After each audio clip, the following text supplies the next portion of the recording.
Hello, everyone. Welcome back to the Rom English Podcast. I am Jennifer, and I am so happy to be here with you today.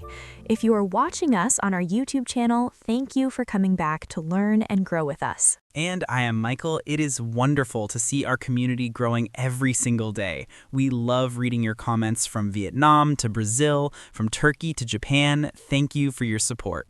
Jennifer, how are you today? You look like you have a lot on your mind. Oh, Michael, you caught me. I do have a lot on my mind, but mostly because I feel like my brain is a computer with 50 different tabs open at the same time.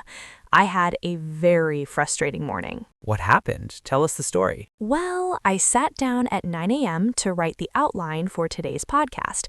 I told myself, Jennifer, you will finish this in 1 hour. But then my phone buzzed. It was a notification from Instagram. I thought, I'll just look for 1 minute. We all know how that story ends. Exactly. 1 minute turned into 20. Then I realized I was thirsty, so I went to the kitchen. On the way, I saw that the plants needed water. Then I saw a pile of mail I hadn't opened. By the time I sat back down, it was 10:30 a.m. and I had written 0 words. I think every person listening to this right now is nodding their head. We live in a world that is designed to steal our attention. I had a similar problem yesterday. I tried to study a new language, but I ended up watching videos of people cooking giant sandwiches for 2 hours. It's a real struggle. We want to be productive, we want to learn English, we want to reach our goals, but we are constantly being pulled away. And that, Michael, is why we are talking about today's topic, finding your focus and eliminating distractions. Today, we are going to look at why we get distracted, the bad sides of losing our focus, and most importantly, we will give you a simple step-by-step guide to taking your brain back. Let's talk about the bad sides. Why is being distracted so much worse than just wasting a little time? There is a heavy price to pay for distraction. The first one is the cost of switching. Scientists say that every time you are doing a task and you stop to check a message, it takes your brain an average of 23 minutes to get back to the same level of deep focus. 23 minutes? That's incredible. So if I check my phone 3 times an hour, I am never actually focused. Never. Your brain is in a constant state of starting and stopping. It's like trying to drive a car but hitting the brakes every 100 meters. You use more fuel, the engine gets hot, and you don't get very far. And for me, the worst part is the emotional cost. When I'm distracted all day, I feel guilty at night. I feel stressed because I didn't finish my work. It makes me feel like I am not good enough. I feel that too. Distraction also kills our creativity. Great ideas need space and silence to grow. If we are always feeding our brains short videos and notifications, we never have the deep thoughts necessary to solve big problems or learn a difficult language like English. Plus, it ruins our relationships. Have you ever been at dinner with a friend and they are constantly looking at their phone? It feels terrible. It says the person on my screen is more important than you, the person sitting in front of me. So distraction isn't just a productivity problem, it's a life problem. Jennifer, if distraction is so bad, why do we keep doing it? Are we just lazy? No, it's not about being lazy. It's about dopamine. Our brains are wired to love new things. Every time you get a like, a comment, or a new email, your brain releases a tiny bit of dopamine. It's a feel-good chemical. So we're basically addicted to our notifications. In a way, yes. The tech companies hire attention engineers to make their apps as addictive as possible.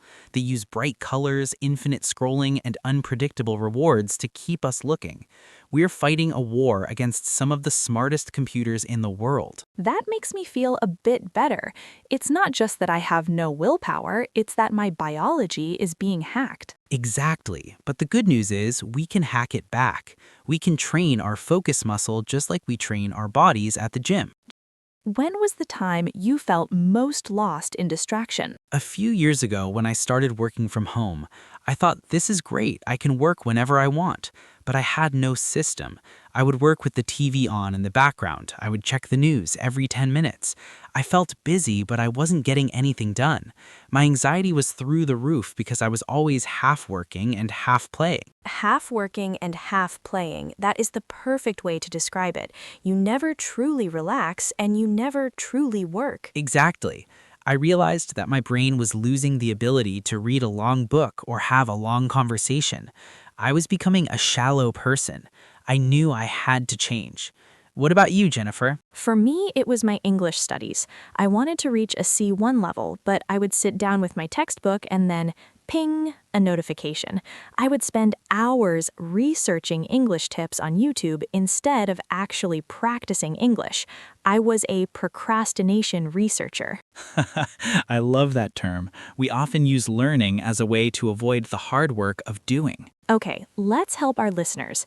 Michael, give us the instruction manual. How do we eliminate distractions step by step? I have broken this down into 4 main strategies. Let's call them the Focus 4. Strategy 1. Environment design, the out-of-sight rule. The easiest way to avoid a distraction is to make it invisible.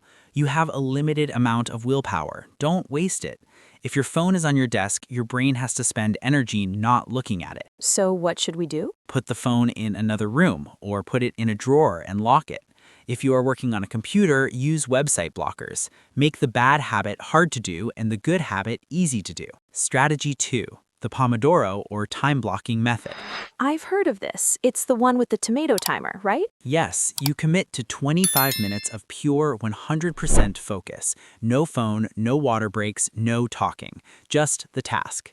Then you get a 5-minute break.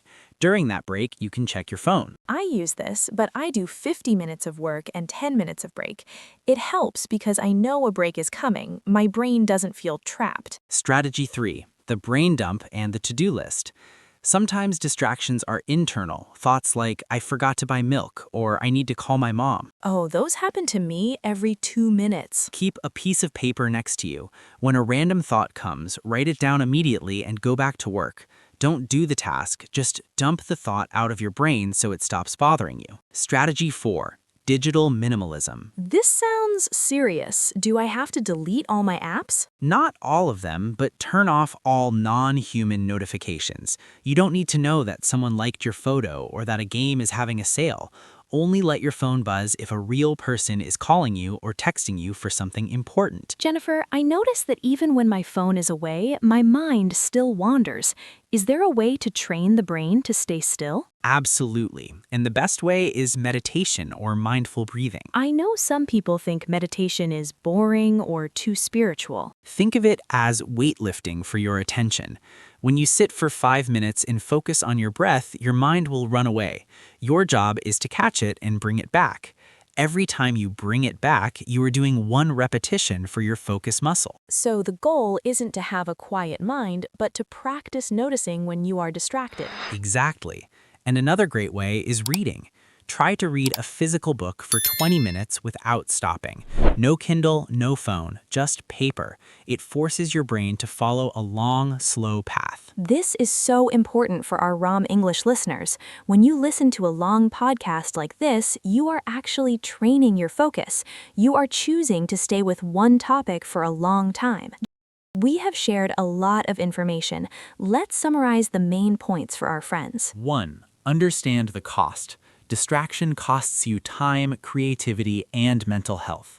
2. Accept the biology. It's not your fault. Your brain is being hacked by dopamine. 3. Design your space. Move the phone to another room. 4. Use timers. Work in blocks, 25 or 50 minutes. 5. The brain dump. Write down random thoughts so they stay on paper, not in your head. 6. Train the muscle. Read books and practice breathing. And now we have a Rom English challenge for all of you watching. Yes, for the next 3 days, we want you to do 1 deep work session. 1. Pick 1 task, like studying English. 2. Put your phone in a different room. 3. Set a timer for just 20 minutes. 4. Do nothing but that task until the timer rings. Just 20 minutes. Everyone can do that. Then come back to this video and leave a comment. Tell us, was it hard? Did you feel more productive? We really want to hear from you. Your stories help us and help other students feel motivated. Thank you so much, Michael, for these great tips. I feel much more focused already. I think I'm going to go finish that outline now, with my phone in the kitchen. That's the spirit. And to our listeners, thank you for returning to the Rom English Podcast. Remember, your attention is your most valuable treasure. Don't give it away for free to apps and websites. Use it to build the life you want. If you found this episode helpful, please hit the like button and subscribe to our channel. It helps us reach more English learners around the world. You have the power to focus. It just takes a little bit of practice and a better environment. We believe in you.